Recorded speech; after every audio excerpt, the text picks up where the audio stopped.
அனைவருக்கும் இனிய வணக்கம். இன்று நான் உங்களுக்கு சொல்ல வர டிப்ஸ் வந்துட்டு ஒரு சின்ன ஒரு டிப்ஸ் தான். அது என்னென்னு சொன்னால் எக்ஸல் சீட் சம்மந்தப்பட்ட ஒரு டிப்ஸ் தான். சின்ன ஒரு ஷார்ட்கட் உண்டு. என்னென்னு சொன்னால் நம்ம ஒரு அட்டவணை ஒன்று இருக்குது, அதுக்கு நம்ம சார்ட் போடணும்.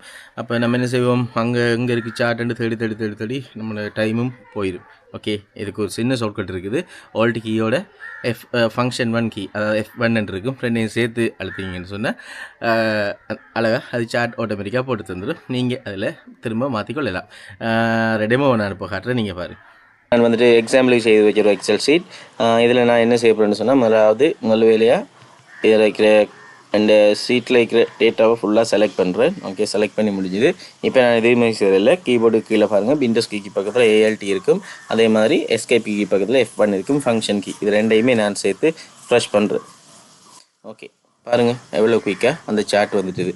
இப்போ சேல்ஸ் குளத்துக்கு தான் இந்த சார்ட் வந்திருக்குது. நீங்கள் விரும்பினா மற்ற குளத்துக்கும் இதை நம்ம சேஞ்ச் பண்ணி கொள்ளையிலும். இனிமேல் இது வந்தது பிறகு நம்ம அதில் டேட்டாகளை நம்ம சரியாக ஒழுங்கமைச்சு கொள்ளையிலும்.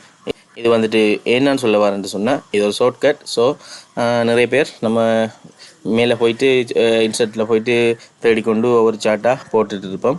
அந்த நேரத்தை நம்ம மிச்சப்படுத்த தான் இந்த சின்ன ஷார்ட்கட்டை நான் உங்களுக்கு சொல்லித்தரேன். ஓகே, நன்றி. ஓகே, அவ்வளவுதான். ஒரு சின்ன ஒரு வீடியோ தான்.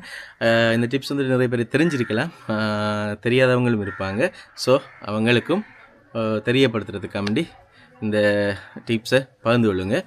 நன்றி, வணக்கம்.